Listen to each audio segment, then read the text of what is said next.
आज हम लोग बात करेंगे behaviour of total cost curve. आप जानते हैं कि टोटल कॉस्ट के दो भाग होते हैं। टोटल कॉस्ट में एक पार्ट टोटल वेरिएबल कॉस्ट का होता है तो दूसरा भाग टोटल फिक्स्ड कॉस्ट का होता है, यानी कि TC equals to TFC plus TVC। और हम जानते हैं कि TFC क्या है। TFC is that cost of production which remains fixed during process of production. And what about variable cost? Variable cost is that cost which varies with change in output, as well as level of production increases from 0 to 1 to 2 to 3 to 4 and so on. Variable cost will also increase from 0 to 10, 18 and last one is 38. तो इन दोनों को add करने पर जो हमारा fixed cost है उसको प्लस जो वेरिएबल कॉस्ट है, इन दोनों को हम ऐड करेंगे तब हमें मिल जाता है टोटल कॉस्ट। बच्चों, आप यह भी ध्यान रखेंगे कि जीरो लेवल ऑफ आउटपुट पर भी टोटल फिक्स्ड कॉस्ट के रूप में वही खर्च किया जा रहा होता है, रुपए वही अमाउंट खर्च किया जाएगा जो बाकी यूनिट्स के प्रोडक्शन पर खर्च किया जाता है। यानी कि चाहे 0 यूनिट्स का प्रोडक्शन करें, चाहे 1 का या कितनी भी यूनिट्स का प्रोडक्शन करें, TFC remains constant in short run. और आप जानते हैं कि लॉन्ग रन में, दीर्घ काल में कोई भी कॉस्ट फिक्स्ड कॉस्ट नहीं होती है। सारी लागतें वेरिएबल कॉस्ट, परिवर्तनशील लागतें हो जाती हैं। तो हम यहाँ पर शॉर्ट रन की बात कर रहे हैं। शॉर्ट रन में दोनों प्रकार की कॉस्ट होती है, fixed cost as well as variable cost. तो इन दोनों को ऐड करेंगे। TFC zero level of output भी कुछ होती है, लेकिन variable cost zero level of output पर जीरो होती है। तो इस तरीके से आप देख सकते हैं कि जीरो लेवल ऑफ आउटपुट पर जो टोटल कॉस्ट है 10 रुपीज़, वो वास्तव में क्या है, वो वास्तव में TFC टोटल फिक्स्ड कॉस्ट को बता रही होती है। बच्चों, इसके पहले हम लोगों ने TFC और TVC कर्व को प्लॉट कर लिया था, उसका ग्राफिकल प्रेजेंटेशन हम लोग कर चुके हैं। आज हमें करना क्या है कि तीनों कर्व TFC, TVC और TC को एक ही फिगर में ड्रॉ करेंगे। TFC parallel to X axis होती है और यह Y एक्सिस से स्टार्ट होती है। आप देख सकते हैं OX एक्सिस पर यूनिट्स ऑफ आउटपुट हैं and on Y axis cost है। तीनों cost TC, TVC and TFC। TFC curve constant रहता है चूँकि total fixed cost during process of production, इसलिए TFC X अक्ष के समानांतर पैरेलल टू X एक्सिस रहता है and it starts from Y axis.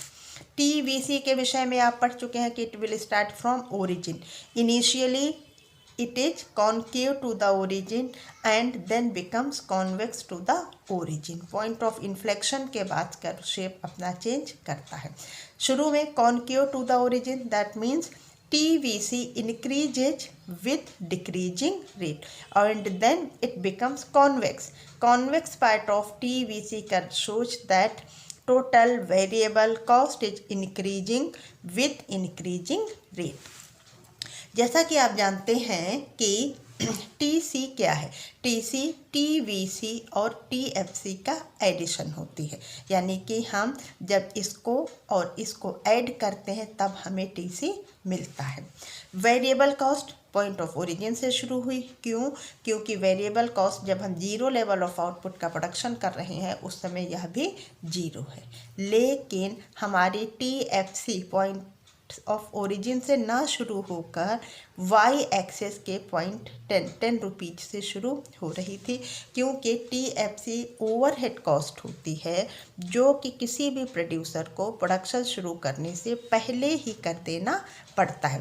Producer production तभी करेगा जब वह एक लैंड खरीद लेगा, बिल्डिंग बना लेगा, उसमें कुछ मशीनें लगा लेगा और इन सब पर किया गया खर्च TFC कहलाता है।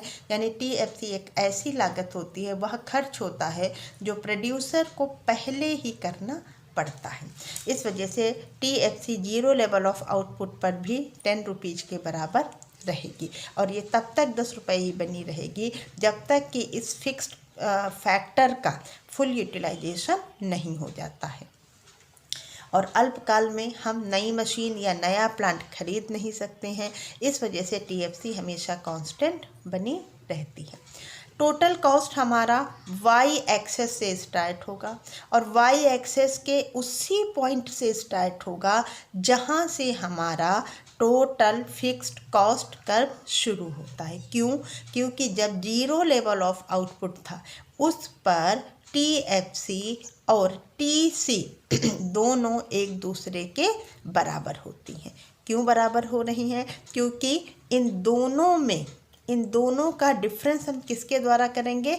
वेरिएबल कॉस्ट के द्वारा किया जाएगा और variable cost zero level of output पर जीरो होती है। इस कारण से पहला पॉइंट टीसी का वही होगा जहां से हमारी टीएफसी स्टार्ट हुई है। आप अपने शेड्यूल को फिर से ध्यान से देखें। आप देख सकते हैं कि जीरो लेवल ऑफ आउटपुट पर टीएफसी 10 रुपीज़ थी और टीवीसी 0 थी। इस वजह से टोटल कॉस्ट कितनी हो गई? 10 + 0 = 10, यानी कि जीरो लेवल ऑफ आउटपुट पर टीएफसी = टीसी और TFC zero level of output पर ही एक दूसरे के बराबर होंगी, उसके बाद नहीं। और क्यों हुई? क्योंकि टीसी कैसे निकली? टीएफसी + टीवीसी और टीवीसी 0 थी, तो टीएफसी ही टोटल कॉस्ट हो गई है। इस प्रकार स्पष्ट है कि हमारा टीसी का उसी पॉइंट से स्टार्ट होगा जहां से टीएफसी स्टार्ट होता है। उसके बाद टीसी का स्वरूप बिल्कुल टीवीसी के समान हो जाएगा। स्टार्टिंग में कॉनकेव टू द ओरिजिन और उसके बाद कॉन्वेक्स टू द ओरिजिन हो जाएगा। टीसी का स्वभाव नेचर बिल्कुल टीवीसी के समान होता है। क्यों? क्योंकि टीसी = टीवीसी + टीएफसी और टीएफसी लगातार कांस्टेंट बनी रहती है। इसमें किसी प्रकार का ना इंक्रीज हो रहा है ना डिक्रीज हो रहा है, अतः टीसी पर असर वेरिएबल कॉस्ट का पड़ेगा और टीसी बिल्कुल इसी प्रकार से बिहेव करेगी जिस प्रकार से टीवीसी कर रही होती है। इस प्रकार आप कह सकते हैं कि जैसे जैसे लेवल ऑफ आउटपुट बढ़ेगा, जैसे जैसे जब शुरू में लेवल ऑफ आउटपुट 0 था उस समय टीवीसी और टीसी अलग अलग थे। उस समय टीसी 10 रुपीज़ था जबकि टीवीसी 0 रुपीज़ था।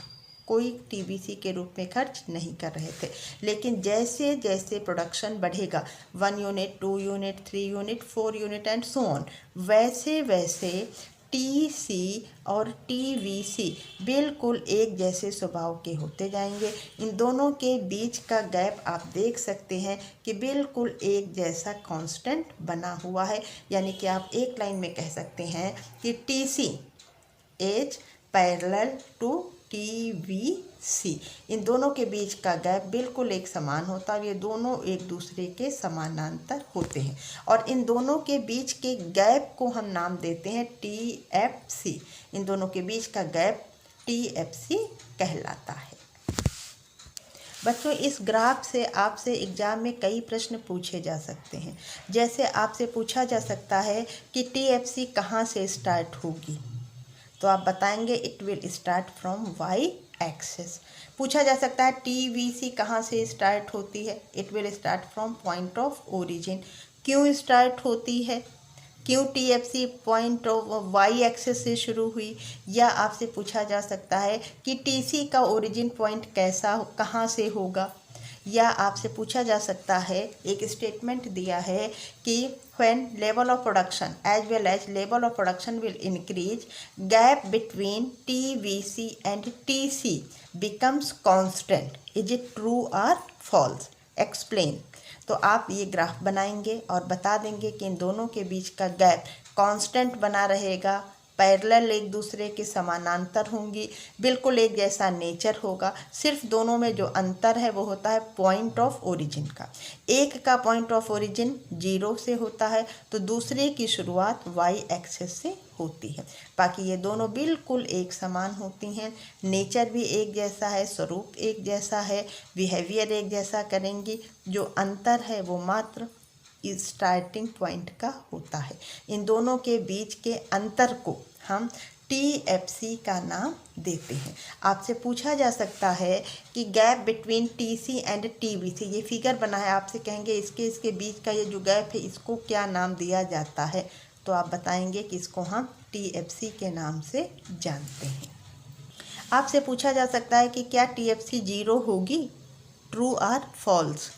TFC इज 0, ये ट्रू है या फॉल्स है, तो आप बताओगे हाँ होगी।